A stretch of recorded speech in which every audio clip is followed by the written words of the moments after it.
Проблему уличной торговли в Камрате уже давно пытаются решить. Для торговли людям предоставляются социальные места, но тем не менее они отказываются переходить на новое место. Особенно проблематична такая торговля летом, когда под палящим солнцем можно найти различные молочные продукты питания. Продавцы утверждают, что их продукты не принесут вреда, однако люди на этот счет имеют другое мнение.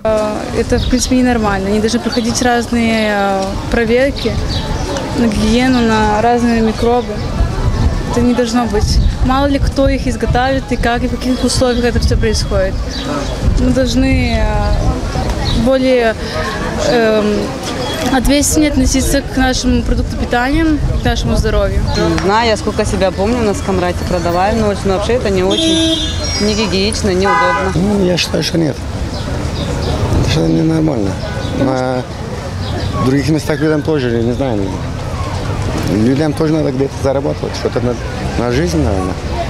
Да, я понимаю, что на улице торговать молочными продуктами это опасновато. Нельзя, потому что не знаешь, что покупаешь оттуда, и кто продает, и что, и в каких,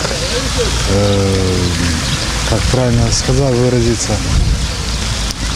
санитарных обстоятельствах. Молочные продукты должны продаваться в специализированных торговых заведениях, где будет чистота, аккуратность, порядок, под наблюдением врачей, которые должны постоянно, так сказать, соблюдать, чтобы не допустить какие-то болезнетворные там и так далее. Поэтому я считаю, что все молочные продукты должны продаваться в специализированных крытых помещениях, чтобы, не дай бог, конечно, не было какой-либо эпидемии, потому что машины проезжают, пыль, грязнота там и так далее. Что же делать, если такие продукты все-таки куплены, и они нанесли вред здоровью? Как можно защитить свои права и возместить ущерб? Находят ли выход в такой ситуации люди? Послушаем, что они об этом думают. Он может обратиться, но это будет бесполезно. Это будет бесполезно, потому что сам покупатель имеет какую-то даже вину, можно сказать, потому что он сам повелся, сам купил этот продукт, и он сам должен будет отвечать за себя. Никакой гарантии нет. На счастливый случай. На улице тут все равно пыль, машины проезжают, все. А свои права защищать я не думаю. Потому что у нас законы не существует.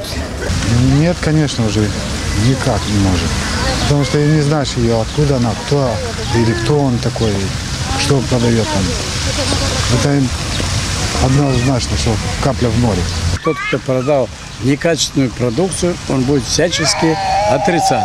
А имея на руках чек от покупки молочной продукции, творог, там, молоко, значит, он защищен в законодательном порядке, он может обращаться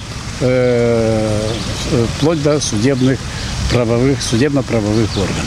Начальник отдела безопасности пищевых продуктов Камратского района Петрова Елена отметила, что при продаже молочных продуктов необходимо соблюдать специальные условия хранения. Так как молочные продукты имеют очень ограниченный срок реализации или срок годности, так скажем, то, конечно, это недопустима такая реализация.